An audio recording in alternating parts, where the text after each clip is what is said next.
அப்படியே யார் யார் வந்து பெரிய லீடர்ஸாக இருக்காங்களோ அவங்க பையங்களுக்கு எல்லாருக்கும் ஒரு எம்பி போஸ்ட்டும் எம்எல்ஏ போஸ்ட்டும் போட்டு காம் பண்ண விட்டோன்னே யாருமே எதிர்ப்பு காட்ட வேண்டிய வேலை இல்லை. அதான் துரைமுருகன் சொன்னார்ல, நான் கலைஞர் பீரியட்ல அண்ணா பீரியட்ல இருந்தேன், கலைஞர் பீரியட்ல இருந்தேன், ஸ்டாலின் பீரியட்ல இருந்தேன், இப்போ உதயநிதி பீரியட்ல இருக்க போறேன், இன்பநிதி வருவாரு, அவர் பீரியட்லயும் இருக்கிற அளவு நான் உயிரோடு இருக்கணும்னு. இந்த அமைச்சரும் கேட்டீங்கன்னா அடுத்த முதலமைச்சர் உதயநிதி தான் தெளிவாக இருப்பாங்க. ஏன்னா அவங்களுக்கு என்னன்னா, உதயநிதி முதலமைச்சர் ஆனோட தன்னுடைய மகன் அமைச்சராகும். அதுக்கப்புறம் மு.க. ஸ்டாலினை விட்டுட்டா நம்ம தமிழ்நாட்டை காப்பாற்ற உதயநிதி ஸ்டாலின் தவிர வேற தலைவரே இல்லை அப்படின்ற மாதிரி தொண்டர்கள யாருக்கும் வீரமும் கிடையாது. நீங்க ஒருத்தன் வீரனா தான் கேள்வி கேட்கணும்ல. இதாங்க 4 வருஷம் தான் வந்து கட்சிக்கு அவரை போய் நீங்க துணை முதலமைச்சர் ஆக்குறீங்க, நாளைக்கு நீங்க போன பிறகு முதலமைச்சர் ஆவீங்க, என்ன அது?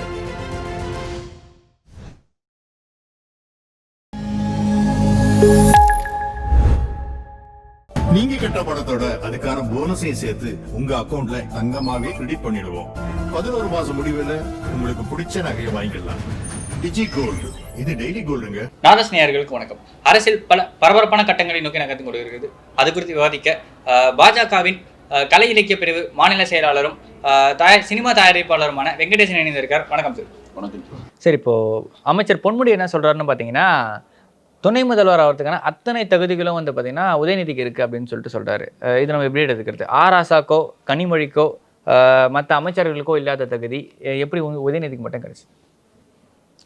இது எப்படி அவர் சொல்றாருன்றது எனக்கு ஒன்றும் புரியல. உதயநிதி அவர்களுக்கு என்ன மாதிரி தகுதி இருக்குன்னு அவர் மேற்கோள் காட்டுறாரு. உதயநிதி ஏன்னா இப்போ ஸ்டாலின் அவர்கள்னாச்சும் ஒரு தகுதி மிஸ்ஸா காலத்தில் சிறை சென்றாரு அப்படின்னு சொல்கிறாங்க. இளைஞர் அணியில் ஒர்க் பண்ணார். ரொம்ப நாளாக வந்து இளைஞர் அணியிலே வந்து கிட்டத்தட்ட 60 வயசு வரையும் இளைஞர் அணி தலைவராக இருந்தார் அவர் தான். அதுவே பெரிய ஒரு மாற்றமாக இருந்துச்சு. அதுக்கப்புறம் துணை முதலமைச்சர் அவர், செயல் முதல்வர் ஆகிறாரு. இது மாதிரி படிப்படியாக வந்தாருன்னு கூட ஸ்டாலினுக்கு ஒரு இது இருந்துச்சு. அப்போ வந்து ஸ்டாலின் அவர்களுக்கு பெரிய காம்படிஷன் இருந்துச்சு. அப்போ முக அழகிரிலாம் கூட அரசியலை மேலே வைக்க வரணும்னு இருந்தாங்க. கனிமொழி ஒரு ப்ரெஷர் கொடுத்துருந்தாங்க. இந்த காம்படிஷன்லாம் பீட் பண்ணி கலைஞரோட குட் புக்கில் வந்து அவர் வந்தார். அந்த மாதிரி கூட உதயநிதிக்கு காம்படிஷனும் எதுவும் கிடையாது. அந்த மாதிரி ஒரு பீட் பண்ணி வந்தாருனாங்களோ அதுவும் கிடையாது. அதிகபட்சம் 4 படம் தான், 4 வருஷம் தான் உள்ளே வந்திருக்காரு அரசியல் உள்ள. அதுக்கு முன்னாடி ஒரு 10 படம் நடித்தார். ஃபஸ்ட்டு படம் ஓடிச்சு, லாஸ்ட் படம் ஓடிச்சு. இடையில என்னென்ன படம் நடித்தாருன்னு அவருக்கு தான் தெரியும். அரசியல் ரீதியாக அவர் வந்து மேலோங்கி வாங்கி டெல்லியிலையும் உலக நாடுகளிலையும் அவருடைய பேர் போகணும் தான் அவர் வந்து விளையாட்டுத்துறை அமைச்சராகவே ஆக்குனாங்க. இந்த செஸ் ஒலிம்பியாட் இந்த மாதிரி. ஆமாம், விளையாட்டுத்துறையும் திட்ட செயலாக்கம் எதுக்கு பர்டிகுலராக ரெடி பண்ணி அவர்கிட்ட கொடுத்தாங்கன்னா, திட்ட செயலாக்கம் என்னன்னா, தமிழ்நாட்டில் வந்து 35 அமைச்சர்கள் இருந்தாங்க. ஒவ்வொரு அமைச்சருடைய திட்டங்கள் சம்பந்தமான எந்த விழாக்கள் இருந்தாலும் நீங்கள் அவரை கூப்பிடணும். அவர் தான் திட்ட செயலாக்கத்துறை அமைச்சர். அவர் தான் ஃபண்ட் அலோகேஷன் பண்ணணும். அவருடைய கோப்புகளுக்கெல்லாம் அவர் தான் கையெழுத்து போடணும்.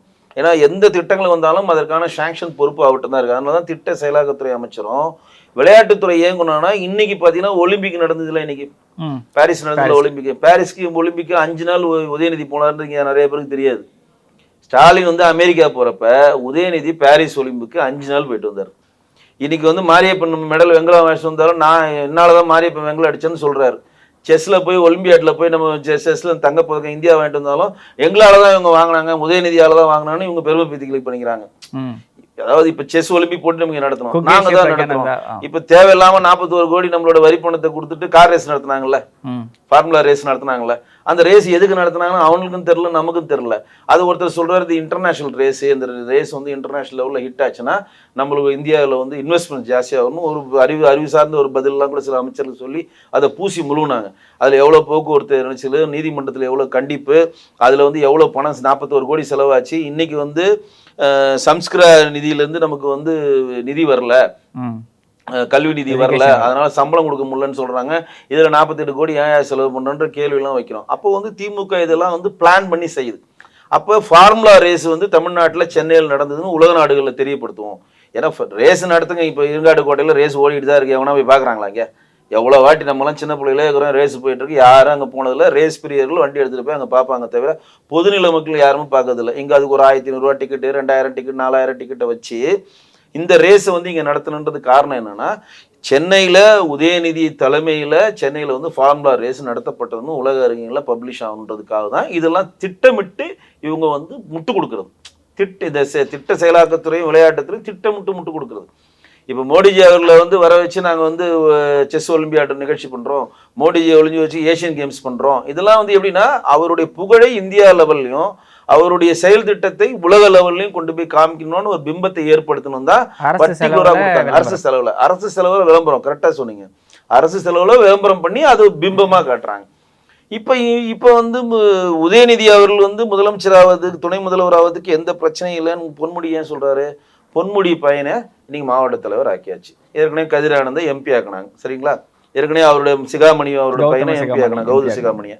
துரைமுருகன் கத்தி கத்தி பார்த்துட்டு ஏன் ஆஃப் ஆனாரு? அவருடைய பையன் கதிரானந்த வேலூர்ல எம்பி ஆக்கி விட்டாச்சு.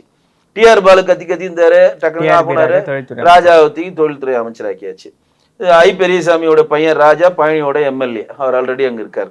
கே நேருடைய பையன் அருண் இப்ப பெரம்பலூர் எம்எல்ஏ ஆயிட்டார். இப்படியே யார் யார் வந்து பெரிய லீடர்ஸா இருக்காங்களோ அவங்க பையங்களுக்கு எல்லாருக்கும் ஒரு எம்பி போஸ்டும் எம்எல்ஏ போஸ்டும் போட்டு காம் பண்ண விட்டோன்னே யாருமே எதிர்ப்பு காட்ட வேண்டிய வேலை இல்லை. யார் எதிர்ப்பு காட்டணும்? அங்க இருக்கக்கூடிய ஒரு எம்பியோ ஒரு எம்எல்ஏ தானே எதிர்ப்பு காட்டணும். இது கட்டுக்கோப்பான கட்சி. ஏன்னா நீங்கள் நம்ம கலைஞர் இருந்தார், கலைஞருக்கு அப்புறம் நீங்கள் ஸ்டாலின் வரீங்க, உங்களுக்கு அப்புறம் நம்ம உதயநிதி வரதை நாங்கள் ஏற்றுக்கொள்ள மாட்டோம், நாங்கள் ஒற்றுக்கொள்ள மாட்டோம், நாங்கள் கட்சியை விட்டு பிரிஞ்சு வைக்க மாதிரி நாங்கள் கட்சி நடத்த போகிறோம். யாருன்னா ஒருத்தர் பண்ணா வரும்ல. ஆனா யாருமே பண்ண முடியாதப்ப திமுக தெளிவா செயல்பட்டு அந்தந்த வாரிசுகளுக்கு எம்எல்ஏஓ எம்பியோ கொடுத்து வாய் அடைச்சவன அப்ப அவனுடைய சீட் ஃபில் ஆகுது. நீங்க கேள்வி கேட்கிறப்ப உனக்கு வேண்டியதை நான் கொடுத்துட்றேன், அப்ப நீங்க என்ன ஆறீங்க? கூல் ஆயிடுறீங்க, கப்புன்னு வாய முடிக்கிறீங்க. நான் புகழ் ஆமா நீங்க முதலமைச்சர் ஆகுங்க, நீங்க தாங்க. அதான் துரைமுருகன் சொன்னார்ல, நான் கலைஞர் பீரியட்ல அண்ணா பீரியட்ல இருந்தேன், கலைஞர் பீரியட்ல இருந்தேன், ஸ்டாலின் பீரியட்ல இருந்தேன், இப்போ உதயநிதி பீரியட்ல இருக்க போறேன், இன்பநிதி வருவாரு, அவர் பீரியட்லயும் இருக்கிற அளவு நான் உயிரோடு இருக்கணும்னு 9 வாட்டி ஜெயிச்ச வேலூர் எம்எல்ஏ இருக்கக்கூடிய காட்பாடி எம்எல்ஏ இருக்கக்கூடிய துரைமுருகன் சொல்றாரா இல்லையா? அப்ப என்னன்னா இவங்க நினைக்கிறாங்கன்னா திமுகவின் ஒட்டுமொத்த கட்டமைப்பையும் கலைஞர் குடும்பத்துக்கு அடகு வச்சதுனாலதான் இவங்க இப்படி இருக்கிறாங்க. அப்ப இவங்க நீங்க என்ன நினைக்கலாம்? பொன்முடி மட்டும் தான் அது சொன்ன மாதிரி நினைக்கிறீங்க. அன்னைக்கு நடந்த கூட்டம் நடந்துச்சுல, அன்னைக்கு ஸ்டாலின் ஒரு கூட்டம் நடத்தினார்ல, பழவ அதுல யார் சொல்லல? தீர்மானமே நிறைவேற்றிட்டாங்களா? கலைஞரோட ஸ்ட்ராட்டஜி அப்படிதான். ஒரு மாவட்ட தலைவரோடு சொல்லுவார், என்னுடைய மகனா இருந்தாலும் அவருக்கு திறமை இருந்தாலும் அவருக்கு நாங்க வந்து அமைச்சர் பதவி கொடுப்போம், அது வரையும் அவர் சட்டமன்ற உறுப்பினர் தான் கண்டிப்பாக போடுவார். நம்ம டக்குன்னு ஒரு மாவட்டத்தில் ஒரு தீர்மானம் நிறைவேற்றுவாங்க, திருவாரூர் நிறைவேற்றுவாங்க. திரு மு.க. ஸ்டாலின் அவர்கள் தமிழ்நாட்டுடைய துணை முதலமைச்சராக வேணும், இதை நான் வழிமொழியிடணும். நானும் இது வழிமொழியிடணும். இவன் வழிமொழிஞ்சிட்டான், இவன் முன்மொழிஞ்சிட்டான்டா, நம்ம மாவட்டத்துக்கு ஏற்றுனா பிரச்சனை வந்துட போகிறா, நாளைக்கு மு.க. ஸ்டாலின் அமைச்சரானா நம்ம எதுவும் பண்ணலன்னா நான் வழிமொழிகிறேன் முன்மொழிகிறேன், இவனுக்கு எல்லா வழி முன்மொழிஞ்சு நேர அறிவாலயத்தில் வந்து கொடுப்பாங்க. அப்ப வந்து கழகங்களுடைய அழுத்தத்தின் காரணமாக அவங்க விருப்பத்தின் காரணமாக நாங்க இதை அளிக்கிறோம். அதை தான் இப்போ உதயநிதிக்கு நடந்துட்டு இருக்கு. இப்போ செந்தில் பாலாஜி ரிலீஸ்க்காக வெயிட் பண்ணியிருந்தாங்க, ஒட்டுமொத்தமா ஒரு சேஞ்ச் பண்ணி பெரிய இலாக்கள் எல்லாம் மாற்றி உதயநிதிட்ட கொடுக்கறதுக்கான கான்செப்ட் கொண்டு போறாங்க. நிறைய பேர் நினைச்சிருந்தாங்க என்ன உதயநிதிக்கு டம்மி போஸ்ட் விளையாட்டுத்துறை அமைச்சர் கொடுத்துட்டாங்க. விளையாட்டுத்துறை அமைச்சர்ன்றது தமிழ்நாடு அரசு பணம் மூலம் மிகப்பெரிய விளம்பரத்தை தேடிக்கொள்வதற்கான ஒரு கண்டென்ட். அந்த கண்டென்ட்னால தான் இன்னைக்கு 5 பைசா செலவு இல்லாமல் போய் ஒலிம்பிக் போய் 5 நாள் பாரிஸில் பார்த்துட்டு வந்தார். அவர் சொந்த காசை செலவு பண்ணிட்டு போனாரு, சரிங்களா? இது எது இந்த கட்டமைப்புன்றது புரிஞ்சுக்கணும்.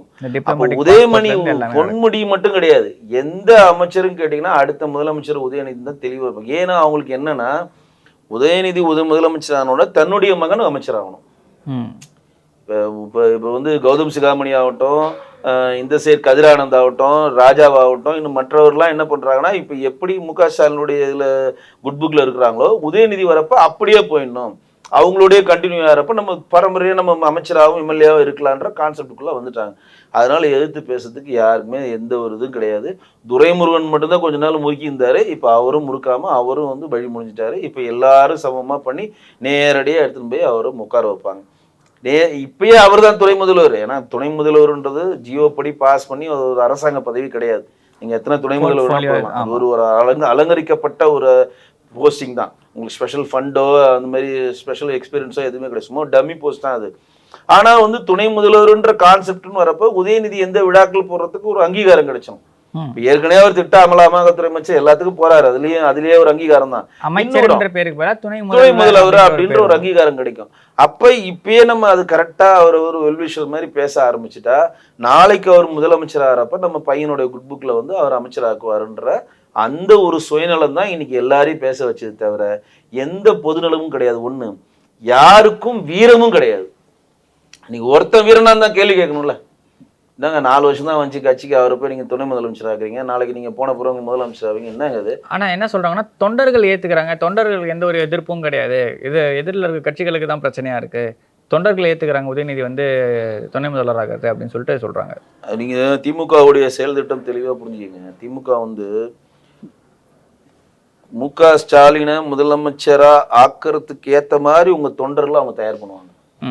அவங்க தயார் பண்ண முன்னாடி சொன்ன பாருங்க, மாவட்ட தலைவர் தீர்மானத்துல அந்த மாதிரி தயார் பண்ணுவாங்க. இப்போ கூட புதுக்கோட்டையில எதிர்கால முதலமைச்சர் வருக இன்பநிதிக்கு ஒரு போஸ்டர் வச்சாங்க தெரியுமா? அவனை கட்சி விட்டு தூக்குனாரு தெரியுமா? இவர் நம்ம துரைமுருகன் தெரியுங்களா? இது ஒரு ஆர்வ கோளர்ல பண்றது. அப்ப வந்து திமுக எந்த ஒரு விஷயத்தையும் படார்னு அறிவிக்காது.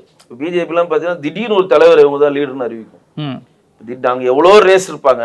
திரௌபதி முர்மு தான் ஜனாதிபதி, அந்த ரேஸ்ல இருந்திருக்க மாட்டாங்க. பிஜேபியோட ஸ்ட்ராட்டஜி அது.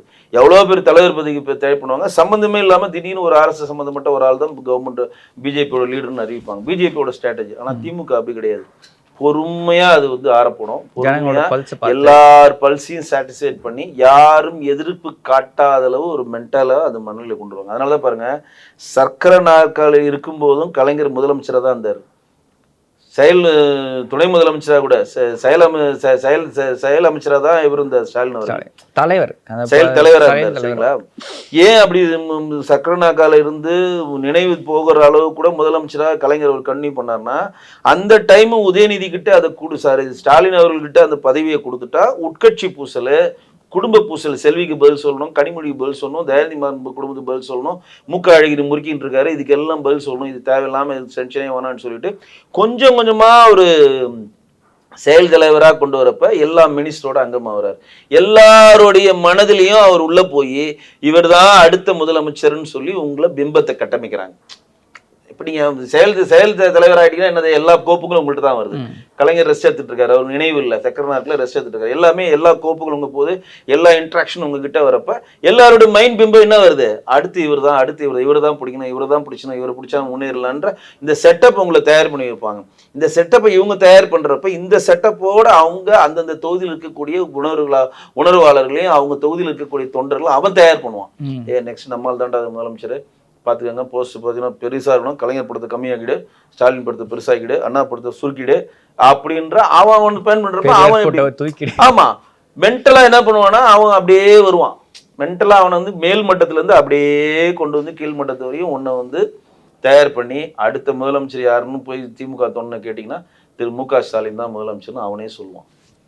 அந்த பவர்ஸை வச்சு பண்ணுவாங்க. அதே வேலை தான் உதயநிதிக்கு நடக்கும். அதே தான். எந்த தொண்டரும் எதிர்ப்பு காட்ட மாட்டாங்க. நான் சொல்றேன், திமுகவை பொறுத்தவரை உடனே அவங்க என்ன சொல்லுவாங்க, திமுக கட்டுக்கோப்பான கட்சி, தலைமை என்ன முடிவெடுக்கோ அதை தொண்டர்கள் ஃபாலோ பண்றாங்க, ஒரு படத்தை ஓட்டுவாங்க. ஆனா உங்களை மென்டலா மைமரைஸ் பண்ணி பண்ணி பண்ணி பண்ணி மு.க. ஸ்டாலின் தான் உலகத்திலே பெரிய லீடர்னு கொண்டு வருவாங்க. அதுக்கப்புறம் மு.க. ஸ்டாலினை விட்டுட்டா நம்ம தமிழ்நாட்டை காப்பாற்ற உதயநிதி ஸ்டாலின் தவிர வேற தலைவரே இல்லை அப்படின்ற மாதிரி தொண்டர்களை கொஞ்சம் கொஞ்சமா அழகா பண்ணி அந்த தொண்டரே தீர்மானம் நிறைவேற்றுவான். இப்ப கடைசியில இடமா மு.க. ஸ்டாலின் அறிவிப்பாரு, கீழே இருக்கக்கூடிய தொண்டர்கள் இருக்கக்கூடிய அந்த கூட்டத்தில் கூட வந்து செயல் வீரர் கூட்டத்தில் தீர்மானம் போட்டிருக்காங்க உதயநிதி அவர் வந்து முதலமைச்சர் ஆகணும்னு. அதே மாதிரி இங்கேயும் எல்லா மாவட்டத்திலையும் தீர்மானம் போட்டு தீர்மானம் எங்களுக்கு வந்துகிட்டே இருக்கு ஃபேக்ஸில், அமைச்சர்கள்லாம் வந்து உதயநிதி ஆக்க வேணும்னு சொல்றாங்க, அதனால வந்து நாங்கள் வந்து ஆக்குறோம் அப்படின்னு சொல்லி தொண்டர்களாம் சேர்ந்து தான் உதயநிதியை வந்து துணை முதலமைச்சர் ஆக்கிற மாதிரி ஒரு கட்டமைப்பை எடுக்கிறது தான் இந்த பேசலாம். இதை பாருங்க, துணை முதலமைச்சர்ன்றதை எப்போ ஆரம்பிச்சாங்க பாருங்க, ஸ்டாலின் அவர்கள் அமெரிக்கா போறதுக்கு முன்னாடி ஆரம்பிச்சாங்க. முன்னாடி இருந்துச்சு, அப்படியே ஒரு வருஷம் இருந்துச்சு. அவர் உடம்பு சரியாம கொஞ்சம் செந்தில் பாலாஜி போர்ட்ஃபோலியோ டிஆர்பி ராஜா அந்த போர்ட்ஃபோலியோக்குள்ள மாறப்ப மாறினாங்க. அப்பத்துல இருந்தே உங்களை வந்து தயார் பண்றாங்க, கிளீனா பண்ணுவாங்க. டிஎம்கே அதை தயார் பண்ணி உங்க உள்ளூரத்துல வந்து நீங்க அரை தொகுத்துல இருக்க தொண்டர் திமுக தொண்டர் எழுப்பி கேட்டோம்னா அடுத்த தமிழ்நாட்டு முதலமைச்சர் யாருன்னா உதயநிதி ஸ்டாலின் சொல்லுவான். அந்த மாதிரி உனக்கு ரெடி பண்ணிடுவாங்க.